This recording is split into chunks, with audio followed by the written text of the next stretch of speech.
Hi everyone. In this video, we are going to discuss about certain questions regarding the neonatology. First, we have to discuss about the hypoglycemia with the neonates. According to hypoglycemia, the definition is that there is no concrete evidence to support the blood glucose level at which neurological damage can occur.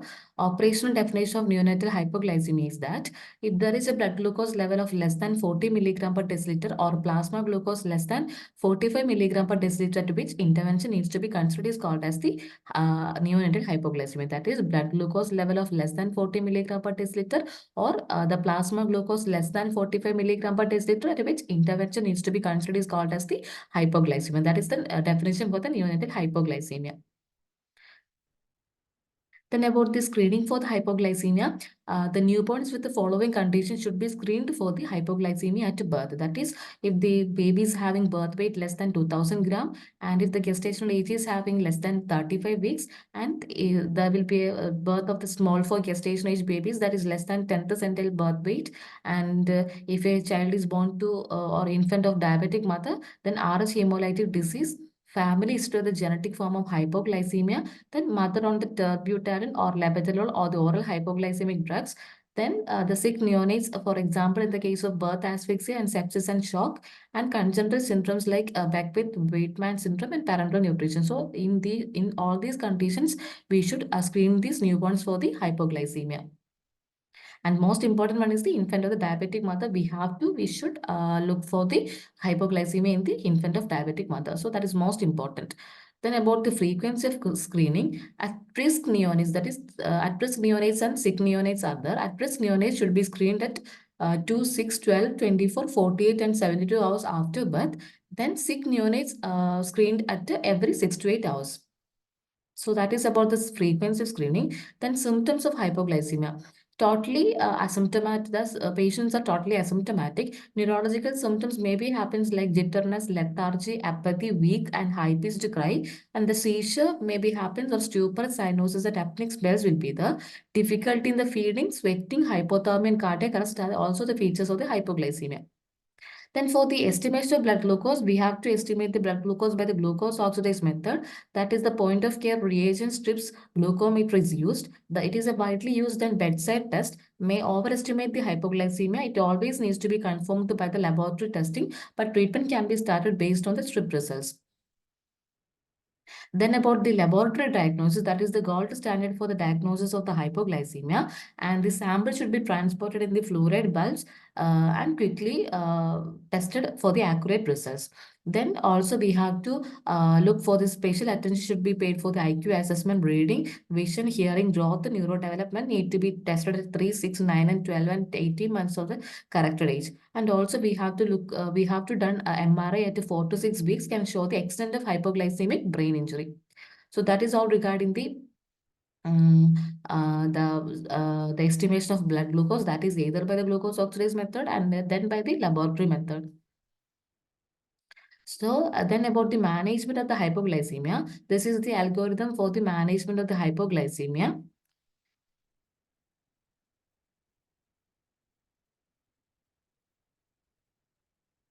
So, hypoglycemia, the blood glucose level less than 40 milligram per deciliter or the plasma glucose level is less than 45 milligram per deciliter, that is hypoglycemia.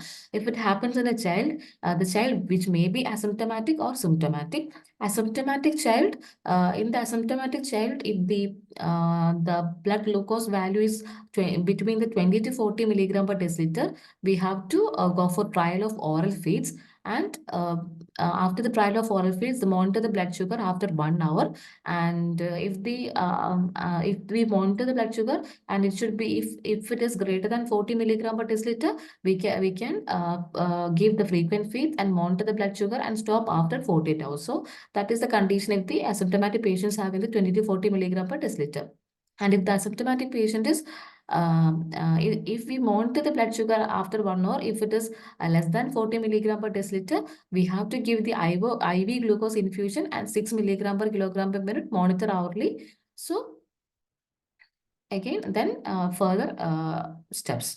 Then, in the case of asymptomatic, and if the value is less than 20 milligram per deciliter, or in the case of symptomatic, we have to give the bolus 10 percentage glucose 2 ml per kilogram. Then that is followed by the, and also if the monitoring blood sugar value is less than 40, and this is also, we have to give the IV glucose infusion 6 milligram per kilogram per minute, monitor hourly. And by monitoring, if the blood glucose level is greater than 50 milligram per deciliter, we have to stable for 24 hours, and two values um, greater than 50 milligram per deciliter, we have to wean at 2 milligram per kilogram per minute every 6 hours, increases oral feeds also, and stop IV fluids when rate 4 milligram per kilogram per minute and infant stable on oral feeds. Then if the value is greater than 50 milligram per deciliter, increase glucose at 2 milligram per kilogram per minute till euglycemia, and we have to increase rate greater than 12 milligram per kilogram per minute if there is refractory hypoglycemia is there, and we have to treat this with the hydrocortisone, diazoside, glucagon, and octreotide. So that is all regarding the management of the hypoglycemia.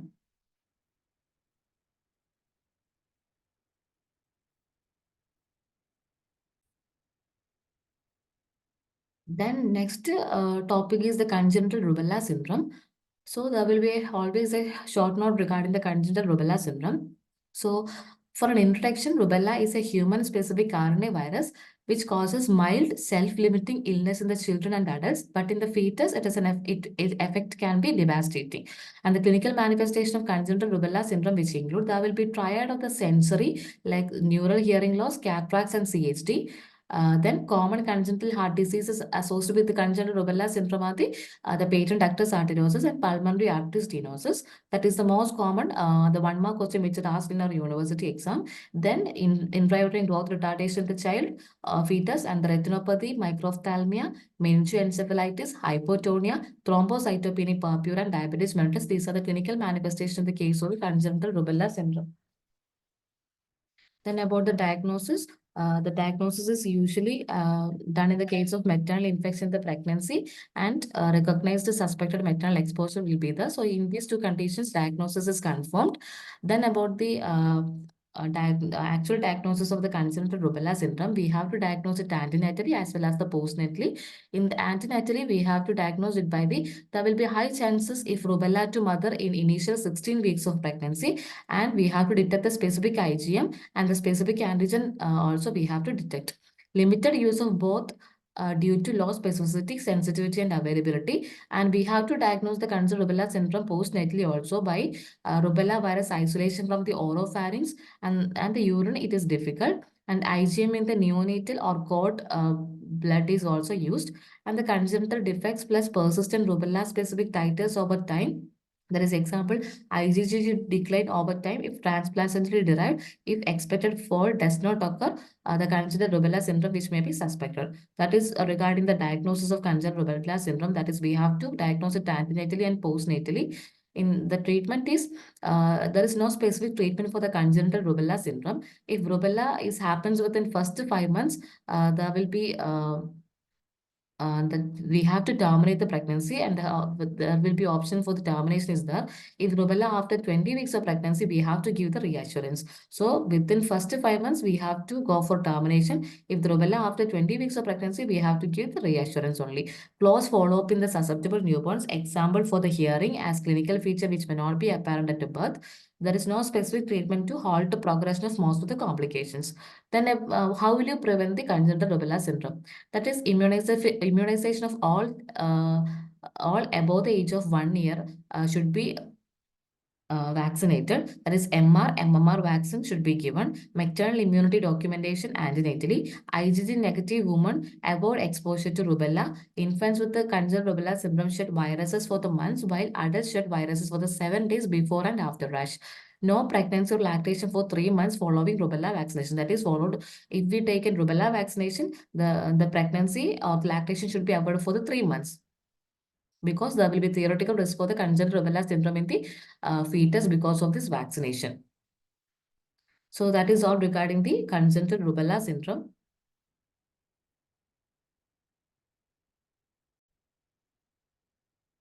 The next topic is hydrops vitalis. That is also asked as a short answer or short essay or short note. The presence of generalized edema with ascites in the newborn is called the hydrops vitalis. So definition of the hydrops vitalis, which include there will be the presence of generalized edema with ascites in newborn is called the hydrops vitalis.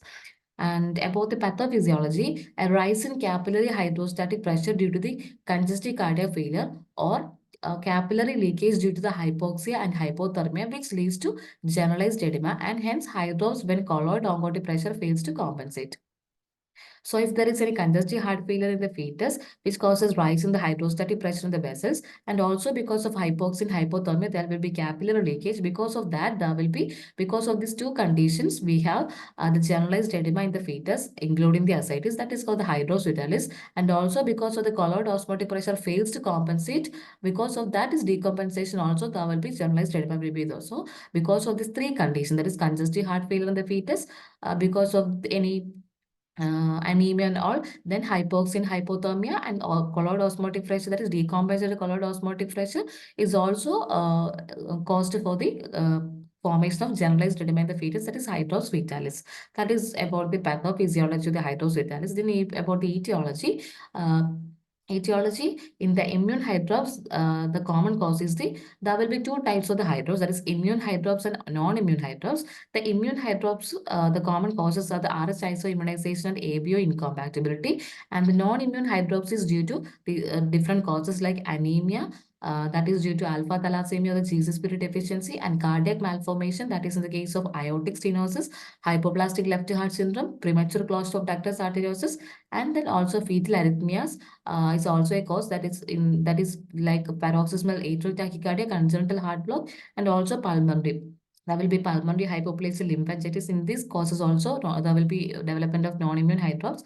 Then in the renal cases, chromosomal and intrauterine infections of like toxoplasmosis, cytomegalovirus, syphilis, and rubella, there will be production of the non-immune hydrops. And also miscellaneous like AV malformation of the fetus, lysosomal storage disorders, Gaucher's disease, skeletal abnormalities, there will be production of non-immune hydrops.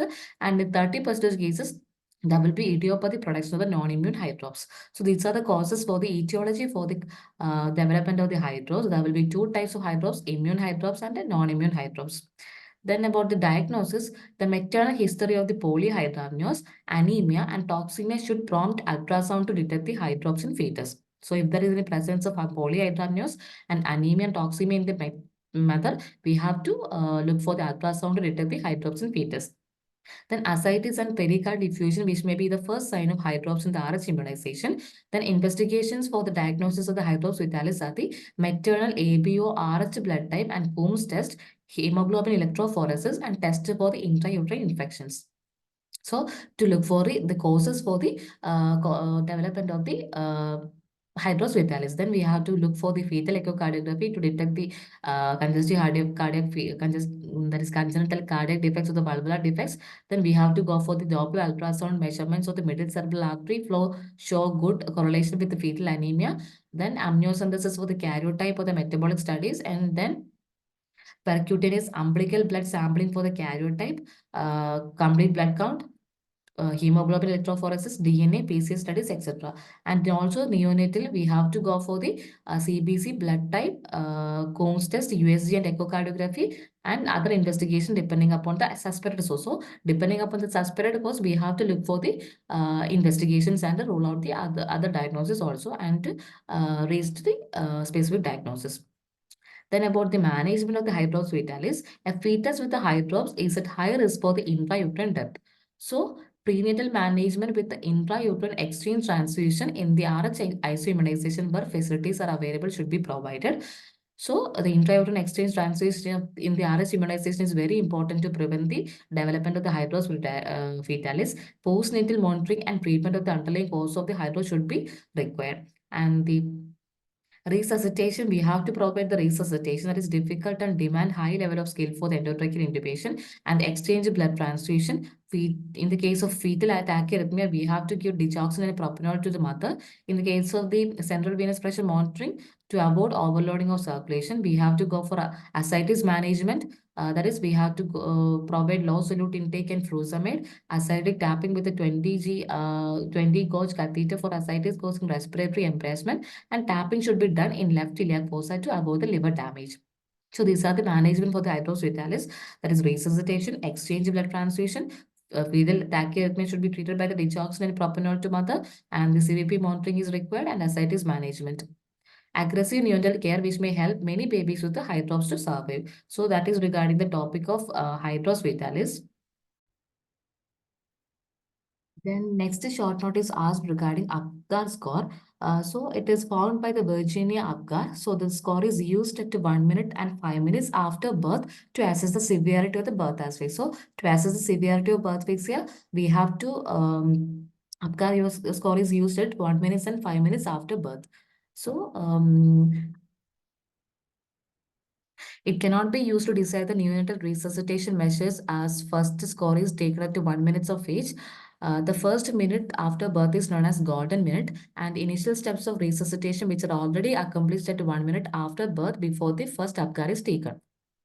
So these are the parameters included under the Apgar score, that is respiration, heart rate, muscle tone, reflex response, and color. So accordingly, we have to score this respiration. The score 0 is given for there will be no respiration, and the gap for the gasping, the score is 1, and for the crying, the score is 2. And if the heart rate is there is no presence of heart rate, the score is 0. If the heart rate is less than 100 beats per minute, the score is 1. If heart rate is greater than 100 beats per minute, the score is 2. And the muscle tone, if there it will be flaccid muscle tone, its score is 0. Moderate muscle tone 1, and flexed muscle tone score is 2. And for the reflex response, if there is no reflex response, the score is 0. If there is grimace reflex response, there will be score is 1. And if there is a cry in response to the cry as a reflex response, it is 2. Then color, if the child appears pale or blue, the score is 0. And if there is any peripheral cyanosis, the score is 1. And if there is pink color of the child, it is 2. So that is all regarding the parameters, that is respiration, heart rate, muscle tone, reflex response, and color. And the specialized based on this APGAR score, if the score is less than or equal to 3, the specialized neonatal care and neurodevelopmental follow-up which may be required for the babies. Only if the score is less than or equal to 3, and APGAR score at 1 minute and 5 minutes is usually recorded along with the resuscitation note. So that is regarding the APGAR scoring.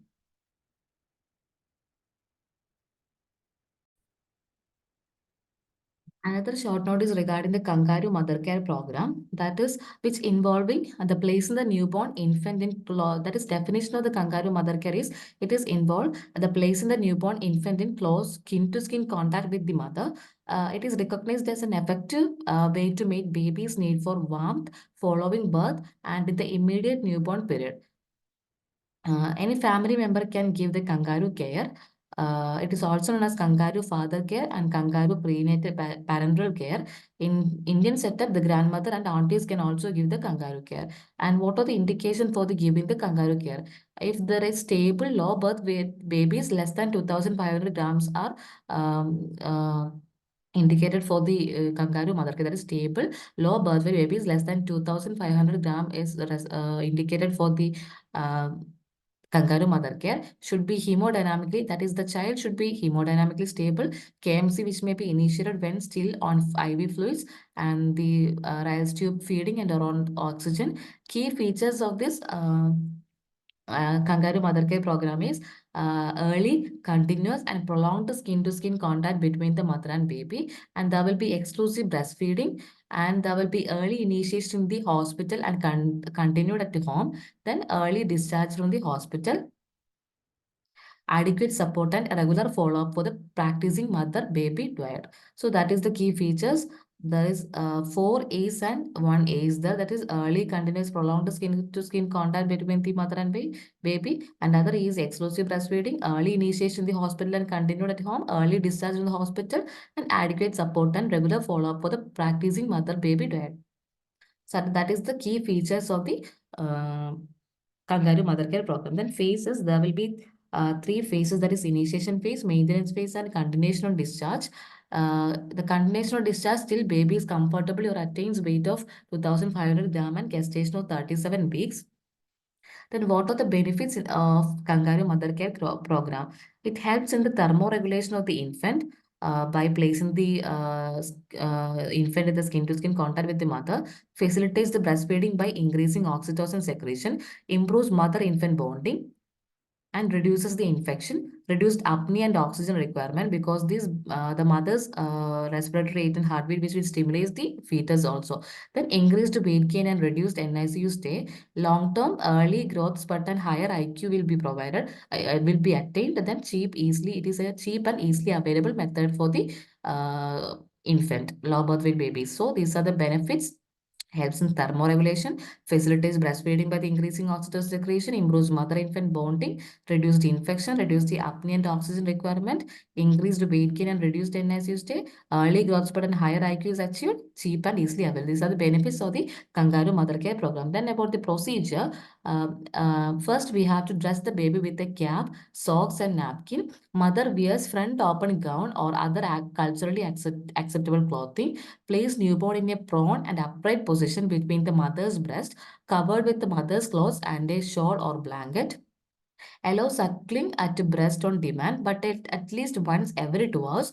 Baby's head should be turned to one side in a slightly extended position and maintains eye to eye contact. That this position which maintains eye to eye contact with the mother and to keep the airways open.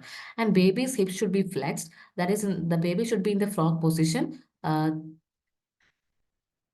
This is the picture which showing the kangaroo mother care procedure. Then make sure that baby is warm at all the times. Baby hips should be flexed, that is frog position. Baby's abdomen at the mother's epigastrium, so each other's breathing is felt. When mother needs a break, other family members can sit or wrap in baby in layered clothing. Special kangaroo mother care chairs are available to help mother sit up comfortably. So the mother's back should be supported adequately. Then, what are the precautions taken before doing the kangaroo mother care practice? Minimum duration of KMC in one sitting should be 2 to 3 hours to minimize the handling. Monitor the neck position, breathing, and temperature of the baby. Cover the baby properly while changing diaper or feeding the baby. That is all regarding the today's discussion in this video's discussion.